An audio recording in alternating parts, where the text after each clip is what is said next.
Where are the Epstein files? We're sitting here waiting for these files. I thought that these files were going to drop last week. They still have not dropped any of the files. What's good, huggers and kissers? Welcome back to another video. Before we get started, please like, comment, and subscribe down below. Give me your thought process on this. But you watching this video, do you also think about the farce that the government has just issued to us and have given us no communication on? How is it that they can continue to lie, propagate this devious lie that they're somehow showing transparency, whilst also covering up for an entire pedophile sex trafficking ring by an Israeli Mossad spy that we all are in cahoots with, or at least in the know of? And I say this because it's disproportionate to the amount of leniency and leverage that the government tries to portray. This is why I didn't vote in the election, because I already knew that there was something like this. There's always a catch with political campaigns. I wasn't even paying attention to politics, and I already knew this. You already just have to pre-fire, like, these guys are just not who they say they are, respectfully. And I'm not going to say that they're these like moral arbiter of greatness and you should always follow their lead, and you would be stupid to not listen to the government or not take a vote. But when we take a stand for what's right, why is it that our fault or our initiation of wanting a better susceptible government that is supposed to be working for us? You guys have to remember, the government you do not work for the government. The government works for you. Okay, so you are the power of the government. It is a democratic government, right? We run on a democracy. Okay, this is not we have a Republican president, but it's still a democracy. We, the people, still control this whole thing.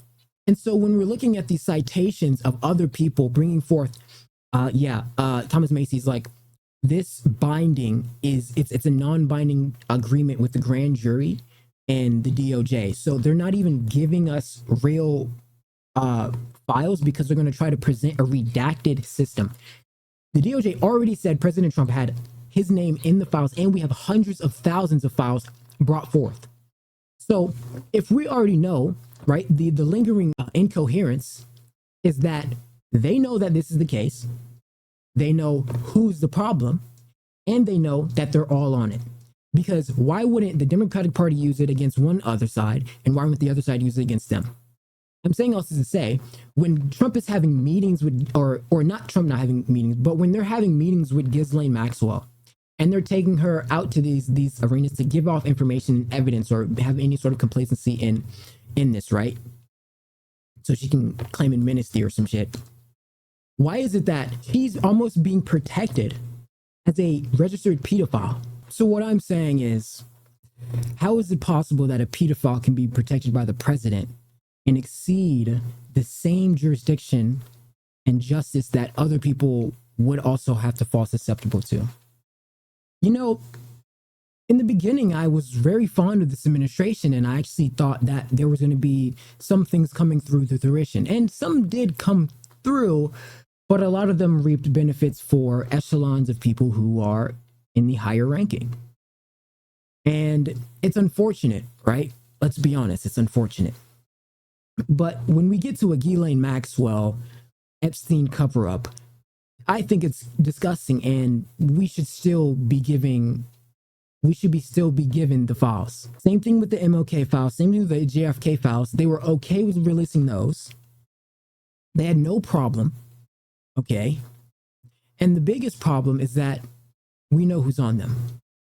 The President of the United States, allegedly. And we know that if that does get brought forth to the public eye, people are going to lose their shit. They're going to lose their mind. They're going to be like, why was the president in a ring with minors? That's a bit odd, right? You know, there was a tweet from Azalea Banks.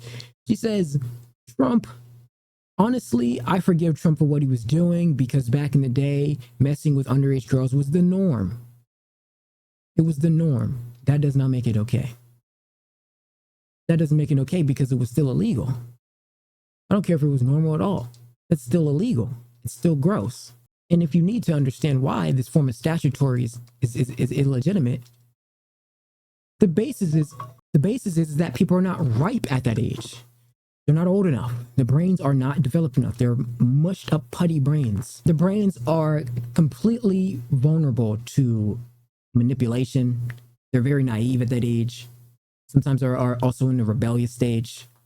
And they're just kind of a go with the flow type of person. They haven't experienced much in the world to understand people's deep-rooted ulterior motives. And there's just a different type of form of experience you need as a human being, just in general, to understand why that is a problem. The desecration in someone's motive a lot of the time is because they want to take advantage of that person, right? This is why it's called statutory.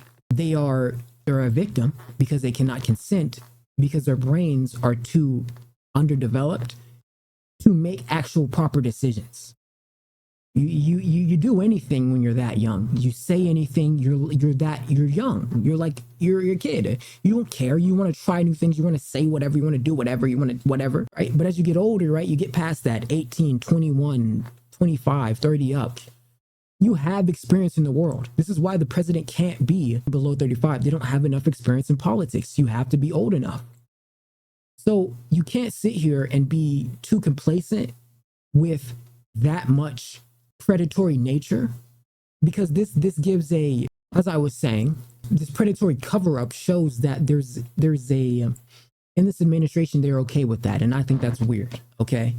I think that the fact that they're okay with it, okay with covering up for people who are partaking in it, kind of shows a form of allowing the very things that they are against. So like, they're against the cartels, human trafficking. They're against all the cartel members doing all this, right? They're blaming all these cartel members. Oh, $50 million reward if you can find this guy. Sure. But what is it that that person matters compared to an Epstein, a Ghislaine? How are these people in any way different? They're all criminals. They're all crazy criminals. Only reason Trump is even president is because he had to run for president. They were going to try to put him in jail. So what I'm saying is, I understand that there are people who can be felons and they're totally fine, but you can't have your cake and eat it too. You can't go, oh, this cartel leader is a bad person for human trafficking and all this bad stuff, drugs, all this bad stuff, and then you're covering up for people who did the same thing. I mean, it's just like, whatever, whatever. Now, is he going to pardon Ghislaine? Probably. They're having talks, and she's not going to jeopardize her chance by any metric. She's going to continue to lie, deceive, and get herself in the best possible predicament she possibly can, like any other person would do. I'd do it. Why wouldn't you? So I just wanted to kind of yap about that, because I think it is kind of fucked up that we've been asking for the Epstein files for a while now. No one has given us anything. We're still sitting here like, are they coming? And we haven't gotten them. So, okay, will we ever get these files? I don't know. But with that being said, to all my beautiful huggers and kisses out there, I love you, and I will see you guys when you're older. Peace.